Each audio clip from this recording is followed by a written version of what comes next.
So where is the Biden-Trump race on the eve of the election? Biden, he's solidly out front. In a minute, we're going to talk to a top pollster on the changes that they've made here since 4 years ago so we don't get the same election day surprise tomorrow. But first, where the race stands, let's bring Andrew back with that. Rich, this is pretty amazing. As I was doing this research, a little more than a year ago, Joe Biden was leading Donald Trump in heads-up polling by about 7.5 points.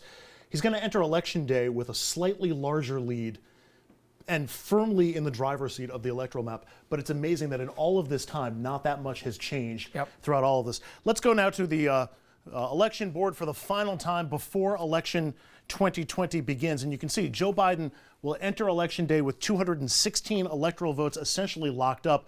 Donald Trump will have 185. And so we're leaving out any of these states that are in tan right now that could be a swing state at this point. And we'll get to those in just a moment. But that includes, again, the states that we expect that each of the candidates are going to win. So New York and California are already blue for Joe Biden, whereas states like Montana and Tennessee and South Carolina are already red for Donald Trump. Let's go to where we were a year ago, where Biden left Trump in head-to-head polling by about 7.5 points, as I mentioned earlier. Tomorrow, 1 year and about $1.5 billion in campaign spending later, Biden enters Election Day with an 8.5 point lead. All the other numbers good for Biden, and no big trends worth noting. That's the other big takeaway. No dramatic shifts to or from either candidate. So back to the map, and Biden's about 54 electoral votes short of the magic 270 number that he needs to get there. They will have to come from these tan states. Well, how can he get there? His easiest path is by winning these 5 states. Biden continues to lead in all of them by 5 points or more. Now, there has been some sizable movement in Nevada towards Trump over the weekend. Trump gained about 1.5 points over Joe Biden over the course of the weekend, but Biden remains out in front in those states. And when we give all of those states, all 5 of those states to Biden, which we've just added, you can see he goes over the top, goes to 278 electoral votes, and wins the White House. Now, let's say that that polling in Nevada was indicative of things changing there and Biden can't win Nevada. Well, he can still win the race without it. Even without Nevada and those other 4 states, he's at 272 electoral votes. I'm going to put it back in his category because now let's take away Pennsylvania, which everybody's been talking about as the key to this election. Take away Pennsylvania, he's back to 258 electoral votes, short of what he needs to win there. So there is still a route for Joe Biden to win the election, even if he can't win Pennsylvania or if the results are delayed tomorrow night. All he has to do is poach one of these states we're about to show you that we think Donald Trump needs to win. And this is that grouping. If Trump wins all 7 or all 8 of these states, or all 7 of these states, he's going to win the election. Now, Trump flipped Iowa this weekend. One strong poll in his favor put him ahead there, but he may not stay there. Trump making advances in almost all of these states this weekend, but he still trails in most of them. And Trump also ceding ground in both Texas and Ohio over the course of the weekend. There'll be landslide states for Biden if he wins them, but they are essential states for Donald Trump. Trump cannot win re-election without them. To the Senate now, where Democrats still appear to have the upper hand at the majority. Assuming the Democrats lose in Alabama and win in Michigan as expected, a sweep of these Senate races would give Chuck Schumer 51 votes in the Senate. Now, the race in Iowa slipped into a tie over the weekend. That was from the same big poll that also helped Trump. It also helped Joni Ernst. The Democrats are also getting help from Biden's strong positioning in these 5 states.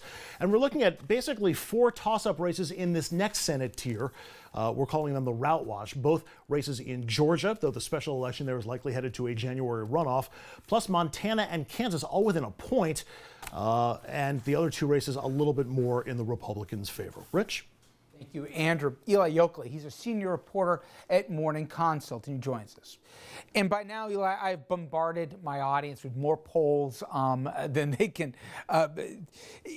Are there some macro themes that you're pretty confident in, not in terms of early votes and what's outstanding, et cetera, but moreover, that it does seem Trump is playing defense, trying to get states or campaign in states that you wouldn't have thought he would have had to right now, while we'll find Biden in places like Texas and Georgia, which just seem to give him a lot more pass to get to 270 than the incumbent?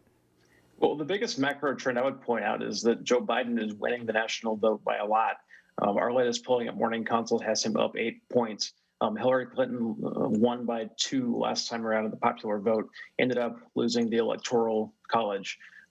Joe Biden's strength relative to her 4 years ago is driven pretty much across the board. I mean, Joe Biden is outperforming her margin among women by 12 points, among older voters by 18 points, among white voters by 24 points. He is doing a much better job at getting some of these core groups who show up to the polls on election day to back his campaign. And we're going to see soon who shows up and how that plays out. But the bottom line is the polling throughout this year has been pretty stable. Joe Biden has been winning, and it's been driven by groups all across the board. Well, Eli, there's a lot of folks with PTSD from 4 years ago, and I assume in the polling community we could find some of that deja vu all over again. But isn't it true to say, and I'll let you explain how, there were lessons learned from 4 years ago, even though you guys got it mostly right, that there is more broader sampling of certain demographics that may have been undersampled in 16? Sure. I mean, pollsters learned that you need to weight responses by educational attainment. This was a big problem in some of the Rust Belt states where the polling was a little bit off at the state level. Pollsters in other places missed some of the white voters in these state polls who were not being accounted, particularly white voters by college education. I can tell you at Morning Consult, I know that this has been a pretty big focus of us, and not just us, though, just across the polling board throughout the year. And when you look at the national numbers from us, I mean, they're pretty much in line with what most of the numbers are saying. There's not a lot of question about where this race stands nationally. At the state level, we're seeing Joe Biden's up in Florida, up in Michigan, up in Minnesota, up in Pennsylvania, up in Wisconsin. This is consistent across the board in the polls right now after some of the adjustments that the pollsters made in 2016. This is going to play out tomorrow, but I think a lot of pollsters are pretty confident in their results right now. You've heard the Trafalgar Group, the conservative polling group 4 years ago, they picked Trump to win. They say it's again, and they point out what they call these hidden Trump voters, these shy voters. I don't usually put shy and Trump support in the same sentence. Nonetheless, they argue that they know the right questions to ask the pollsters, and they'll ask things like, who are your neighbors voting for, et cetera. When you factor those in, there's a lot of people who may not tell you guys when you call them who they're voting for, but they'll vote differently when they pull the curtain behind them tomorrow. You buy that? Well, actually, here at Morning Consult, we were the ones who sort of found shy Trump voters 4 years ago in running a study online and on phone to see if there's any difference. And 4 years ago, we found a difference. This year, not so much. And throughout the polling we've seen throughout Trump's presidency, people who voted for Donald Trump are pretty supportive of him, are pretty supportive of his policies, and are pretty on board with what he says. There's not a lot of gap there. These people are not shy when they're talking to us. And I think that's reflective in our polling of the electorate generally. I mean, it's hard to find many Trump supporters. There's some, but most Trump supporters are pretty on board with him again from 2016. And so, we're seeing that Trump voters, depending on how you talk to them and everything, are pretty consistent with their responses to pollsters. Eli, everybody looks for where the polling errors are going to be, and it's always in the metric all right, well, maybe Trump's trailing by 4 or 5 points in this state. That's almost in the margin of error. The thing could be a toss-up when we start counting tomorrow. But it could go the other way, too, couldn't it? Where there could be a lot of people that maybe voted 4 years ago for Trump or getting cold feet, where now it's not the premise of Trump, but the reality of him, and they either stay home or they vote the other way. There is a possibility, using history as a guide, that maybe we're even undersampling some of the Biden folks. All things are possible in 2020.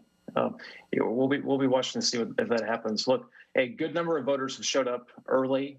The early voters have tended to lean Democrats. Election day is a very big day for Donald Trump. You've seen this in how he's been acting down in Florida, down in Georgia, places where he's got to win in order to pull off an electoral college victory at the end of all the vote counting that's coming up. And so, the fact of the matter is, it's very possible Joe Biden outshines his numbers, but a lot of it comes down to who shows up, and the early vote has tended his way. And election day is going to be Donald Trump's chance to shine. Let me ask you a confidence question finally, Eli.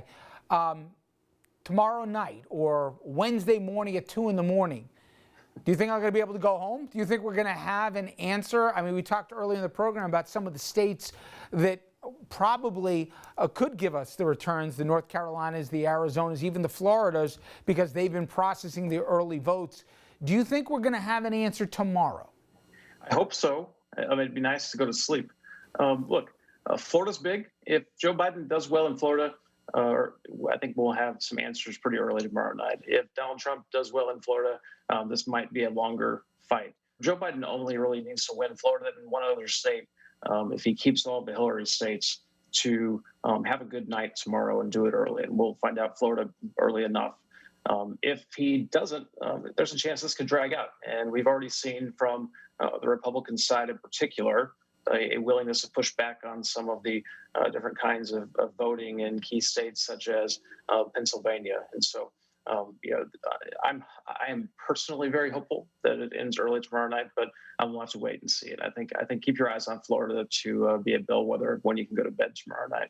It always comes down to Florida. Eli, I appreciate the time. Thank you so much. Yep. All right, everybody. When we come back, if this election has been one thing, it's been ugly, and it's been particularly ugly for the last few days out there. That is the president is encouraging his supporters to not only hit the streets, but to cause trouble. We'll show you what we mean after this.